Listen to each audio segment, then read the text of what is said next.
Assalamualaikum warahmatullahi wabarakatuh. Kembali jumpa dengan saya Mas Nur dari Pondok Ilmu Indonesia.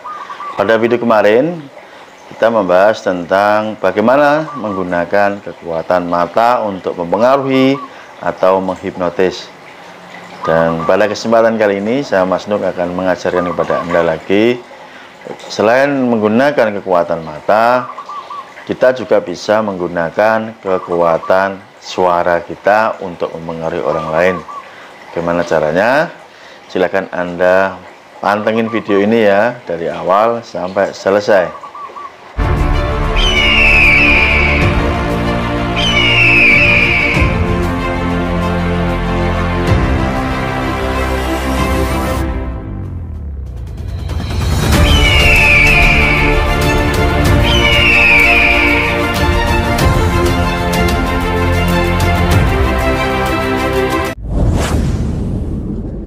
Dalam keseharian kita sering mendengarkan suara-suara, entah untuk berkomunikasi atau hanya sekedar mendengarkan suara-suara.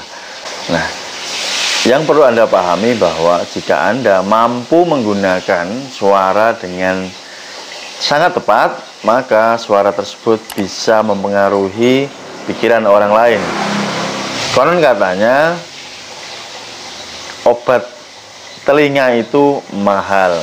Maksudnya bukan untuk obat yang penyakitan ya, tetapi manusia itu sangat senang jika ada sesuatu hal yang indah masuk ke dalam pendengaran atau telinganya.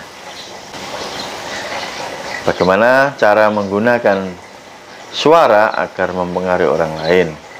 Kali ini ya kita bahas sambil santai.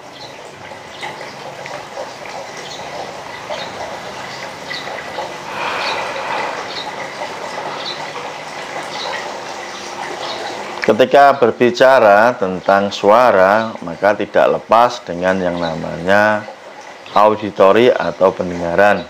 Karena alat untuk menerima suara adalah auditori atau pendengaran.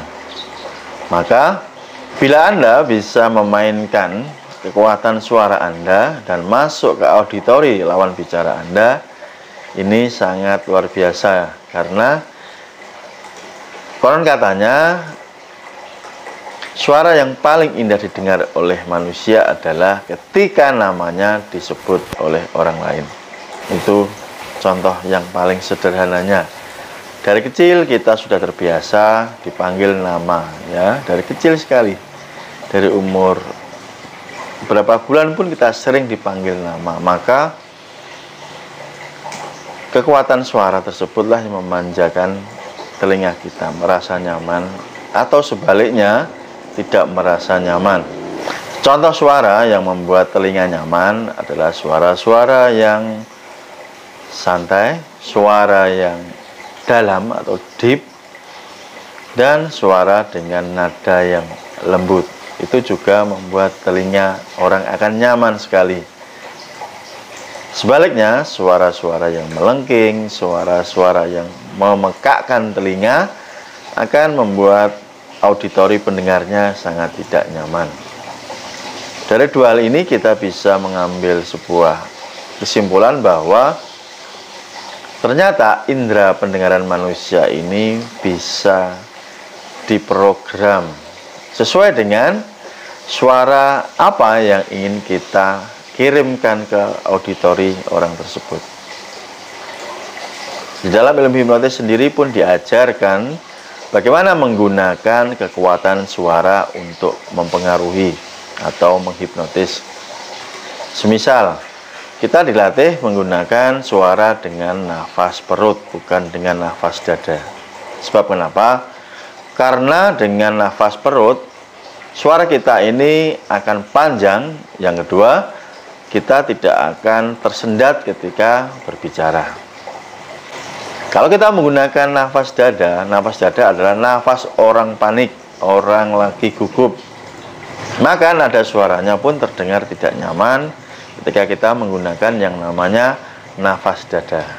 Oke.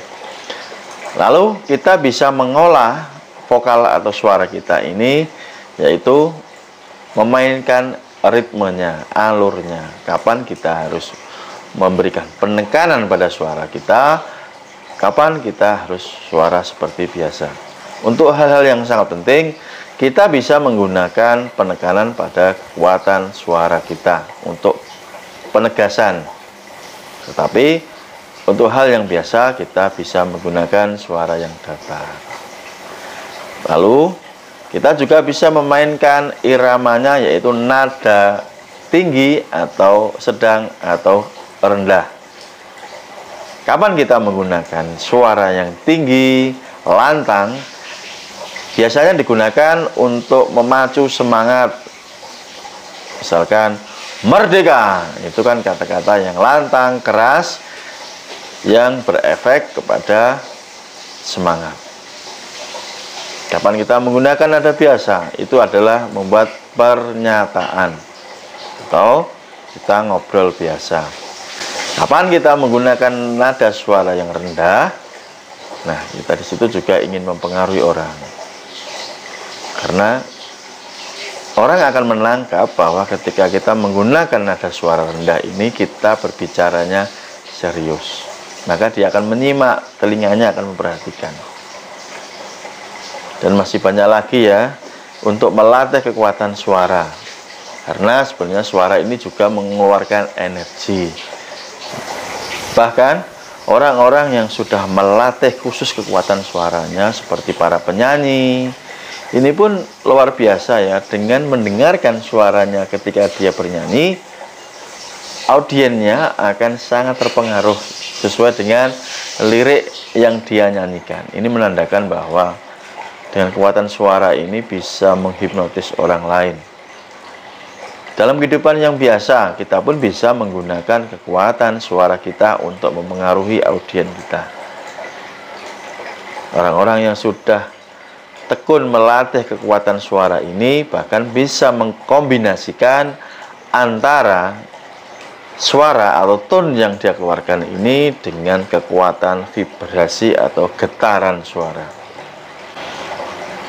Untuk para spiritualis biasa menggunakan kata-kata atau nada suara yang rendah disertai dengan getaran. Misalkan om, lam, mim. Nah, itu nada suara tersebut getarannya sangat kuat ya, mengandung vibrasi dengan tone atau intonasi yang dalam. Maka bila Anda perhatikan dengan seksama, ketika saya berbicara seperti ini, saya menggunakan nada suara rendah dan dalam disertai dengan getaran atau vibrasi. Mungkin Anda baru sadar, hampir semua video-video saya yang Anda dengarkan menggunakan kekuatan suara tersebut. Maka tak heran ketika Anda mendengarkan suara saya, Anda akan mudah menyimaknya.